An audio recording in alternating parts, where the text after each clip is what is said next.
Please don't forget to like, share, subscribe, or even notify. Welcome to Not Factory Approved. Today I talk about fixing the cab supports underneath. And hopefully I can show you that any job you can do is good enough, because my standards are so low that ought to be encouragement for anybody.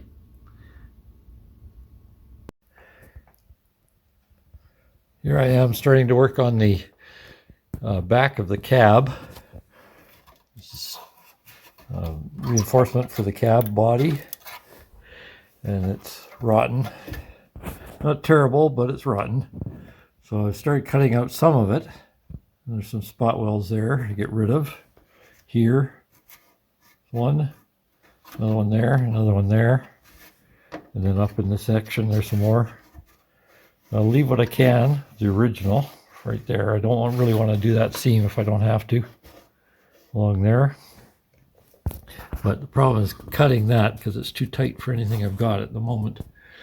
I might just have to wear down a disc on the air grinder so I can get it up in there.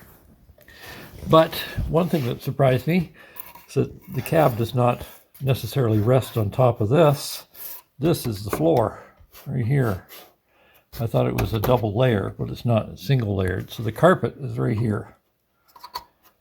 So I've started taking the interior part so I can get all the carpeting away. And it's the same thing on the other side. If you can see up in that corner there. A little bit worse on that side than it was on this side. So that's what I'm working on now. Which means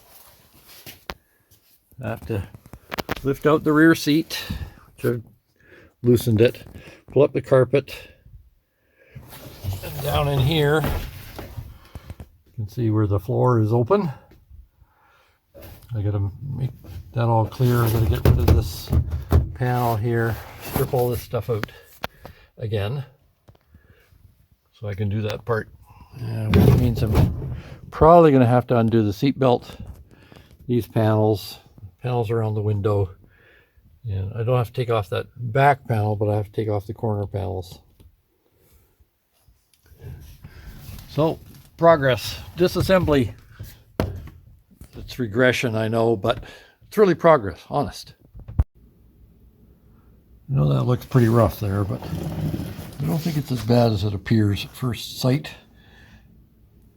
I have to do something with this. That's the strut, which means I have to reinforce the cab before I could cut any of that out, just so it doesn't sag. And I've got, you can see some of my patching up in there previously for the rocker. And so I'm going to make separate pieces, clean it, finish cleaning this out. You can see rust in the corner there. And I'm going to make as much of it out of one piece as I can, but there's going to be several pieces welded together. And then I'll work on this part.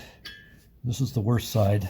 The other side is not as bad, although you can see there's, you can see it from here, right in the corner there, the back of the cab, there's some rust that has to be fixed before I can finish plugging the hole. But once this is done, there's no rust on this truck, which is not many, and these parts are like that from '86. So keep on going. You can see I cut too deep again, the strut, but that's easily welded. Where are we here? Right there. Kind of hard to tell exactly where it was. Okay, now to make the pieces. It's so much easier to work with poster boards than to try and estimate how big pieces are. So there's the one piece on the driver's side. There'll be a piece I have to make to go in here, go up to the edge, so make this stand up like that. And this edge I will leave it like this, and I'll have to do some trimming to get it to fit perfectly. And then this corner is rounded. So I'll cut that piece out. Here's the basic shape. This is all undercoat, which was a surprise. I thought that was thin undercoat with metal strip. So to grind a bit more off of here, then I can weld that up. This will all pound into place. The only thing I have to watch is here. Got a bit more shaping there to do. Get that to fit inside. So it looks like I just tacked that on. It's just a patch on the strut on the support. So etching primer, so whatever color I had, which in this case is fire engine red, because all is hidden, nobody sees it, just to cover it, stop the rust, or at least slow it down. And I gotta put a tack in there too. Cut still up in there. There we go, moving along.